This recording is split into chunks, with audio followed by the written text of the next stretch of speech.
हंसना चाहिए। आपने घोड़े को देखा होगा, घोड़ा बीच बीच करता है ही। उसकी पीठ पर जो बैठे हैं लोग, एक बैठे दो बैठे या इक्का हो तांगा हो, उसमें घोड़ा चलता है तो बीच बीच करता है ही। वो हंसता है, हंसने से एनर्जी तैयार होती है। ऐसे तुम भी ही कर सकते हो, क्योंकि तुमको भी तो परिवार का तांगा खींचना है।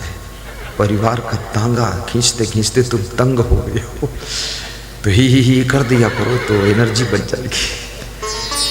हंसने से बॉडी के अंदर न्यू एनर्जी एक्टिव हो जाती है, और हंसने से बुद्धि भी कुशाग्र हो जाती है।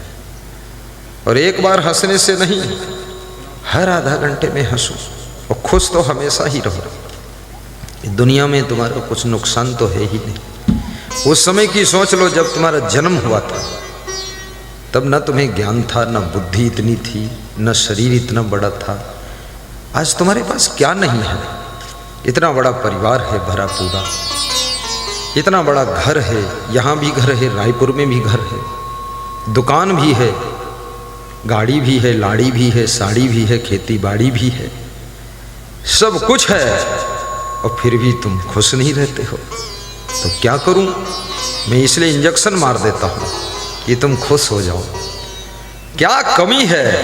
सब बहुत ज्यादा हो चुका। रोज ऐसा सोच लिया करो, मेरे पास जरूरत से सब बहुत ज्यादा है। हे गुरुदेव, तेरी कृपा धन्य है।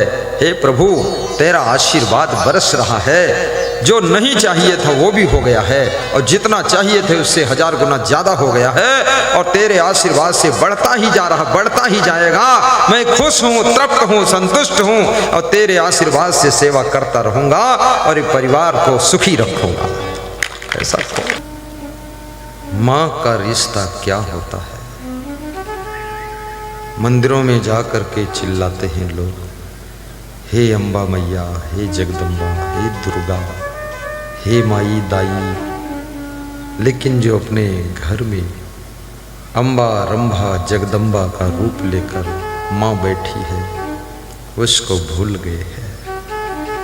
याद रखना, जो अपनी माँ का सम्मान करता है, जो अपनी पत्नी को खुश रखता है, जो अपने घर की बेटियों को संस्कार और संस्कृति सिखाता है, तो मंदिर की देवियाँ उसको बहुत आशीर्वाद देती है। क्योंकि ये दुर्गा देवी, लक्ष्मी देवी ये सब जानती है कि जब घर की देवी को इसने धक्का मार दिया है, अब मेरे दरबार में आया है, तो मेरे भी धक्का मार सकता है। इसलिए कोई देवी देवता आपसे मिलते ही नहीं, क्योंकि वो डरते भी हैं तुम खतरनाक हो।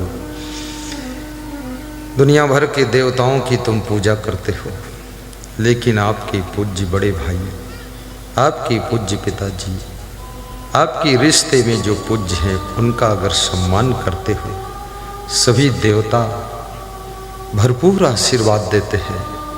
फिर मिट्टी छो सोना बन जाएगी, जहाँ खड़े हो जाओ वो धरती तीर्थ बन जाएगी, और तुम्हारा घर तुम्हारे लिए मंदिर हो जाएगा।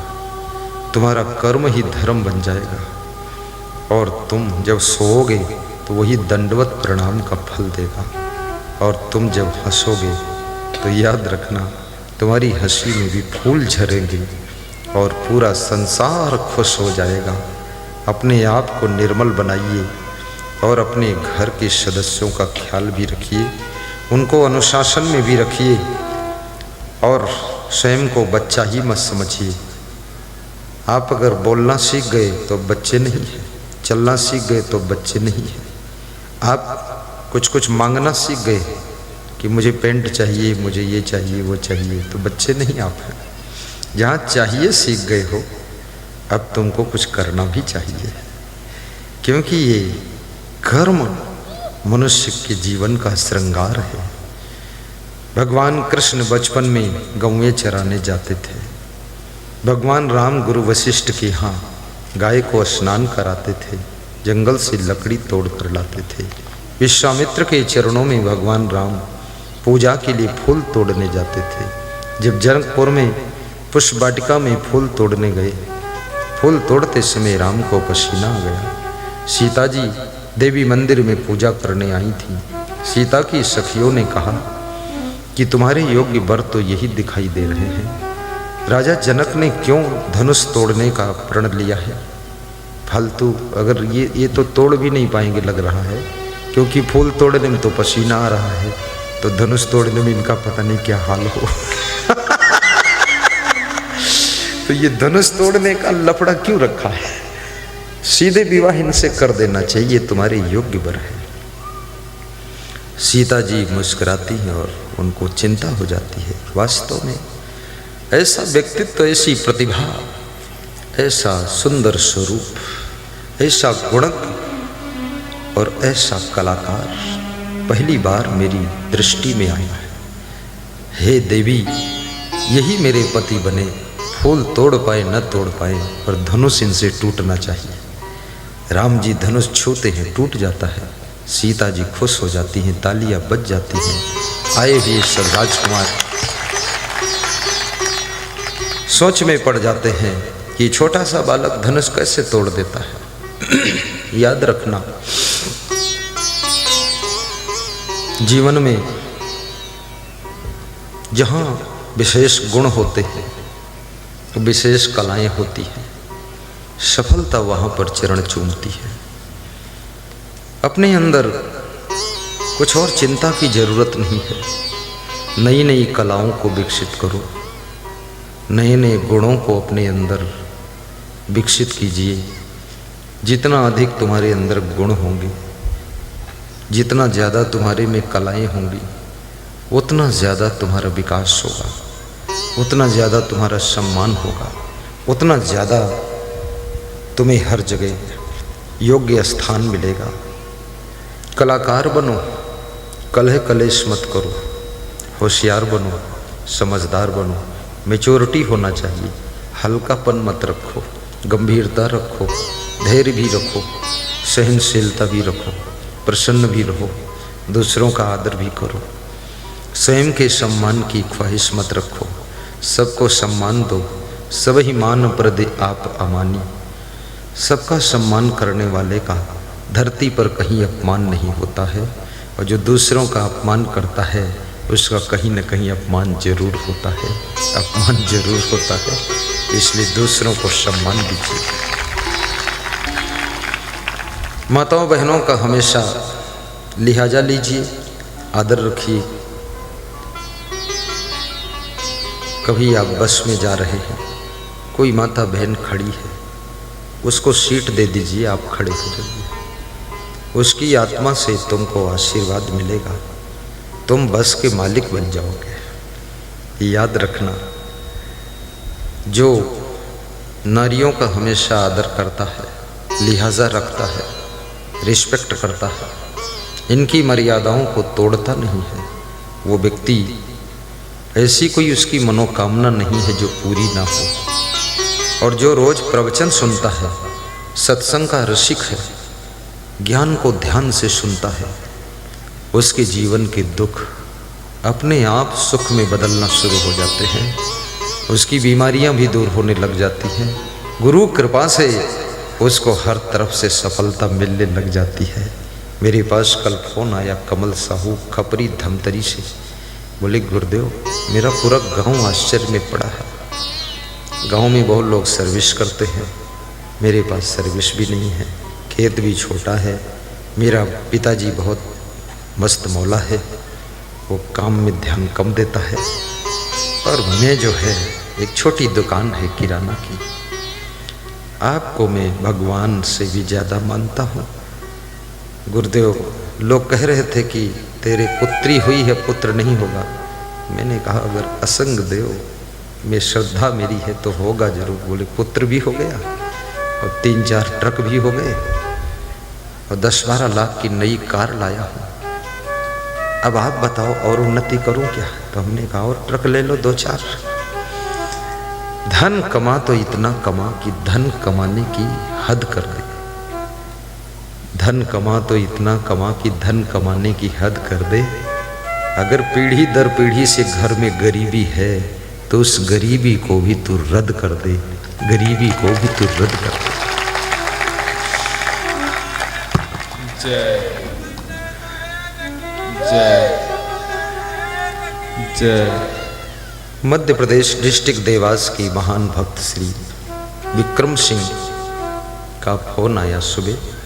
कह रहे थे गुरुजी 17 एकड़ जमीन लिया हूँ, 2 एकड़ आपके नाम से है। तो मैंने कहा मेरे नाम से क्यों लिया? बोले मतलब 2 एकड़ का जो प्रॉफिट है वो आपको दान करूँगा। तो हमने कहा अभी तो अपनी फैमिली संभालो। बोले 15 एकड़ में फैमिली। तो हमने कहा अच्छा। बोले प्रमोद शुक्ला आपके महान भक्त हैं और हम दोनों भक्त मिल करके 2 एकड़ का प्रॉफिट आपको देंगे, 15 एकड़ में आधा आधा हम बांट लेंगे। तो बोले 90,000 प्रॉफिट होगा साल में आपका। तो हमने कहा सब पहले ही बताए दे रहे हो, कहीं कम हुआ तो बोले बता इसलिए रहा हूँ कि अपनी तपस्या भी लगाए रहना, ताकत लगाए रहना। अपने बिजनेस में गुरु को भी स्थान दीजिए, अपने खेती बाड़ी में भी स्थान दीजिए, अपने घर का सबसे श्रेष्ठ सदस्य गुरु को मानिए और गुरु के प्रवचन को ही मार्गदर्शन समझिए और अपने जीवन में गुरु को सच्चा साथी मानिए। मित्रों में सबसे श्रेष्ठ मित्र उनको मानिए और याद रखना पिता तो पिता है ही, गुरु तो परम पिता है, परमात्मा का रूप होता है। मेरे पास एक सज्जन ने फ़ोन किया, उत्तर प्रदेश डिस्ट्रिक्ट अलीगढ़, मुकेश जाट। बोले स्कूल खोल दो गुरुदेव। हमने कहा बिल्कुल मत खोलना, और कुछ नहीं पूछा, मैंने मना कर दिया मत खोलना। बोले क्यों गुरुदेव, फायदा होगा। हमने कहा 10 लाख का तुम्हारा नुकसान होगा इसमें। गांव में स्कूल खोलोगे, परिचित वाले बच्चे पढ़ने आएंगे, फीस मांगोगे, फीस कोई देगा नहीं। ज़्यादा टाइट करोगे, नाम कटा के दूसरे स्कूल में चले जाएंगे। तो जब बच्चे भी नहीं होंगे तो शिक्षकों को वेतन कहाँ से दोगे? तुम लफड़े में फंसो मत। तो बोले कि जिसका स्कूल है वो हमको दे रहा है। हमने कहा वो इसलिए दे रहा है, वो चला नहीं पा रहा है, बर्बाद हो चुका है, तुम बर्बाद हो जाओगे। ज़्यादा परिचितों के बीच में कोई बिजनेस ज़्यादा चल नहीं पाता है। लोग उधार मांगते हैं, दोगे नहीं तो रिश्ता टूट जाएगा, और दोगे तो दोबारा लौट के नहीं आएंगे तो रिश्ता टूट जाएगा। बड़ी समस्याएं लोग पैदा करते हैं। इसलिए कभी भी किसी से उधार लो, उसको 1 रुपया ज़्यादा वापस करो, ताकि दोबारा आपको 1000 गुना उधार मिल सके। और कभी अपने खास व्यक्ति से भी सामान खरीदो, उसको बराबर पेमेंट कर दो, क्योंकि याद रखना हम सब उसके खास हैं। अगर सब उसका सामान ले ले करके डुबा देंगे तो हमारे मित्र का क्या हाल होगा? वो तो बर्बाद हो जाएगा। और मित्र को बर्बाद करना मित्र का काम नहीं, ये शत्रु का काम है। हम मित्र हैं, हम उनके प्रेमी हैं। इसलिए दूसरी दुकान पर सामान खरीदोगे फ्री तो नहीं मिलेगा, लेकिन अपने मित्र की दुकान से खरीदो, 1 रुपया कम भी ले रहा है, समय पर दे भी रहा है, धन्यवाद दीजिए और उसको फुल पेमेंट दीजिए कि धन्य हो आप। समय के महत्व को समझिए। सेवा बहुत बड़ा धर्म है। सेवा धर्म कठिन जग जाना। शास्त्र कहते हैं संसार में सेवा धर्म कठिन है, क्योंकि सेवा वही कर सकता है जिसके अंदर आलस्य नहीं होता है। आलस्य को जो मिटा सकता है वो सेवा कर सकता है। जिसके अंदर अभिमान नहीं है वो सेवा कर सकता है, क्योंकि अभिमानी व्यक्ति जूठी थाली धोने में ही उसको प्रॉब्लम आ जाएगी। सेवा अभिमान से मुक्त आत्मा, लोभ से मुक्त आत्मा, आलस्य से मुक्त आत्मा ही कर पाती है। और सेवा वह सीढ़ी है जिस पर चढ़ करके मनुष्य स्वर्ग को प्राप्त करता है। हमारा धर्म हो सेवा, हमारा कर्म हो सेवा। गौ माता की भी सेवा कीजिए। सेवा करने से तुम्हारा भाग्य उदय होगा। जो साधारण भाग्य है ये बहुत प्रबल भाग्य हो जाएगा। मैंने सुना है एक बालक गरीब था, परीक्षा देने जा रहा था। चिंता मन में बहुत थी, बस के किराए के पैसे नहीं थे। सोचने लगा क्या करूं, जाऊं कि न जाऊं, जाऊं तो कैसे जाऊं, किराया भाड़ा भी नहीं। लेकिन उसकी माँ ने कहा बेटा घर से तो निकलो और मंदिर में जा कर के प्रणाम करो, और मंदिर में एक महात्मा रहता है साधु जैसे भेष में, उसके पैर छू लेना जाकर। तो गांव में एक मंदिर था, वहां जा कर के प्रणाम किया देवता को और साधु को भी प्रणाम किया। साधु के मुख से निकला कि जाओ सफल हो जाओ। नौकरी के लिए जा रहा था, एग्ज़ाम देना था, इंटरव्यू था, रिटन परीक्षा पास कर चुका था, इंटरव्यू पास करना था। तो उसने कहा महात्मा जी आप हमें आशीर्वाद तो दे रहे हैं लेकिन किराए भाड़े के पैसे भी नहीं, तो क्या करूं। तो महात्मा के पास में जितने पैसे थे सब दे दिया उसने, ले जाओ तुम।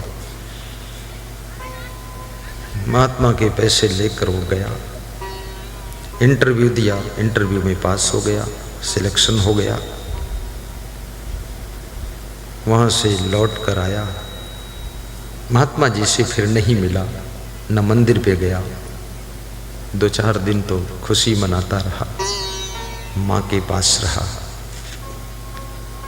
फिर एक दिन मन में हुआ कि ज्वाइनिंग करने से पहले कम से कम महात्मा के पाँव फिर छू लूँ, मंदिर के देवता के पाँव छू लूँ। तो वहाँ फिर गया तो वहाँ देखा वो महात्मा मरा पड़ा हुआ है। तो लोगों ने पूछा कि तुम्हें तो आशीर्वाद दिया था, तुम्हारा काम हुआ? बोले हम तो सिलेक्ट हो गए, सर्विस मिल गई। महात्मा जी मर गए, ये क्या बात है? बोले महात्मा जी के पास पैसे नहीं बचे थे, महात्मा जी को बीपी हाई हो जाता था, बीमारी थी, दवा नहीं ले पाए तो मर गए। बोले महात्मा जी मर गए पर हमको जिंदा कर गए, हमें तो नौकरी दिला गए, अब इस महात्मा की मैं समाधि बनवाऊंगा। तो मंदिर से आकाशवाणी हुई, आवाज आई कि महात्मा की आत्मा खुश है, तो चिंता मत कर। तो इस पैसे से महात्मा की समाधि बना या न बना, लेकिन पूरे ग्रामवासियों का भंडारा और एक सत्संग महात्मा की स्मृति में करा देना, बस वही ऋण से तू पूर्ण हो जाएगा। सब गांव वालों को भोजन खिला देना। जब उस बालक के पास में नौकरी से पैसे आए तो उसने भंडारा किया, सबको खिलाया। खिलाने के बाद जब शाम को सोया तो रात में 2 बजे के करीब सपने में वो महात्मा आया और उसने कहा उठो जागो, मैं मर तो गया हूं लेकिन तेरे लिए जिंदा हूं। तेरी कोई समस्या आएगी तो मैं काम करता रहूंगा, तुम चिंता मत करना बेटे, मैंने तेरी जिम्मेदारी ले लिया है। और मेरे को दवा खरीदने के पैसे नहीं बचे थे, इसलिए मैं बीमारी बढ़ गई, बीपी बहुत हाई हो गया, मर गए। लेकिन अब तुम हमेशा जिसको ज़रूरत हो उसको सहयोग करते रहना, बस यही अंतिम आज्ञा मेरी है। क्योंकि सहयोग करने से बड़ा कोई धर्म नहीं होता है, परहित सरिस धर्म नहीं भाई, परोपकार से बड़ा कोई धर्म नहीं है। सहयोग करो, किसी के कन्या का विवाह हो सहयोग कीजिए, उसके कन्या के विवाह में अड़चन मत डालिए, कन्या को जाने दीजिए अपने पति के पास में, बहकाइए मत, किसी को मत कहिए कि लड़की ठीक नहीं है, ये घर ठीक नहीं है। वो लड़की भी ठीक हो सकती है, क्योंकि जो आज तक ठीक नहीं है कुछ ऐसे वातावरण में पहुंच करके वो भी कल ठीक हो जाता है। मैंने कई लोगों को ऐसा देखा है, बहुत ठीक हो गए लोग, कन्या का सौभाग्य है, उसका विवाह हो जाएगा, घर बस जाएगा, उसके माता पिता की टेंशन खत्म हो जाएगी। किसी बेटी के विवाह में सहयोग करिए, योगदान करिए। किसी के बेटे का विवाह नहीं हो रहा है उसको भी मदद कर दीजिए। कितने लोग समाज में आदर्श विवाह कराते हैं, एक साथ में 500-500 विवाह करा देते हैं। ये भी सांसारिक दृष्टि से बहुत परोपकार का काम है। और सत्संग कराना, जैसे ये शाहू परिवार आज ये सत्संग समागम करा रहे हैं, ये थोड़ा परोपकार नहीं है, इससे बड़ा कोई परोपकार हो ही नहीं सकता है। क्योंकि सत्संग से संस्कार शुद्ध होते हैं, सत्संग से अच्छे विचार मिलते हैं, सत्संग से ज्ञान मिलता है, सत्संग से भक्ति प्रभावित होती है और सत्संग से जीवन जीने की कला मिलती है। याद रखना, आदमी के पास में कितना धन हो, कितना वैभव हो, कितनी दौलत हो, कितनी बड़ी फैमिली हो, लेकिन अगर संस्कार अच्छे नहीं हैं तो घर में शांति नहीं रहेगी, दिल में चैन नहीं रहेगा।